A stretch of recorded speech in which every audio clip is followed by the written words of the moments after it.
धड़कते दिल के साथ राजकुमारी तारा राजकुमार के पास जाती है। आज पहली बार वो अपने पति को इतनी नजदीक से देखने वाली थी। जब राजकुमारी राजकुमार अभिमन्यु के पास गई तो उनके पास खड़ा उनका सेवक राजकुमारी से बोला, तेरा नाम क्या है? राजकुमार अभिमन्यु जानना चाहते हैं। सेवक के इतना कहने पर राजकुमारी तारा राजकुमार अभिमन्यु की तरफ देखने लगी। पहली बार उसने अपने पति को इतने पास से देखा था। वो अपने सुंदर नौजवान पति को आंखों में बसा लेना चाहती थी। जब उसने गौर से राजकुमार अभिमन्यु को देखा तो वो उन्हें देखती ही रह गई। उनका सुंदर रूप और हष्ट-पुष्ट शरीर, ये वही सूरत थी जिसको देखने के लिए वो इतने वर्षों तक तरसी थी, इतने कष्ट सहे थे। राजकुमारी को ऐसे एक सांस राजकुमार को घूरते देख उनके पास खड़ा व्यक्ति बोला, ऐसे क्या देख रही है? क्या तूने कभी कोई राजकुमार नहीं देखा? अपनी नजरें नीची रख। क्या तूने कभी खुद को आईने में देखा है? तू इतनी बदसूरत है, इतनी कलमुही है, अगर तू शीशे को भी देखे तो वो भी टूट जाएगा। इतना कह वो आदमी घिनौनी हंसी हंसने लगा। राजकुमारी तारा बेचारी शर्म से पानी पानी हो गई।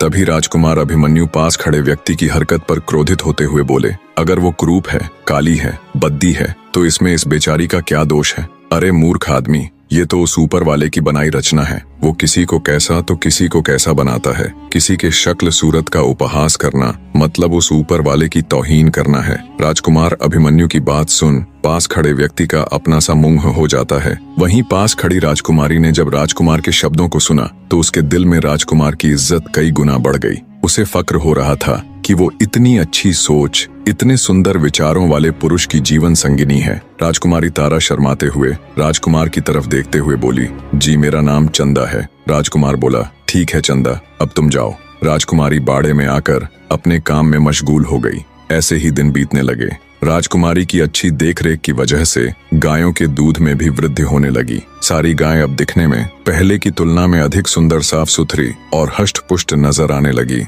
राजकुमारी तारा को जो भी काम सौंपा जाता वो उसे पूरा मन लगाकर करती। धीरे धीरे उससे घृणा करने वाले लोग भी उसका सम्मान करने लगे। राजा अब उसे बाड़े से हटकर अन्य काम भी सौंपने लगे। हर काम को राजकुमारी पूरी लगन के साथ करती। वो हर समय इसी फिराक में रहती कि कब उसे राजकुमार अभिमन्यु के दर्शन हो। जिस दिन राजकुमारी को राजकुमार के दर्शन हो जाते वो दिन उसका बड़ी खुशी के साथ गुजरता। ऐसे बीतते समय के साथ राजकुमारी तारा के दिन भी बड़े अच्छे से गुजर रहे थे।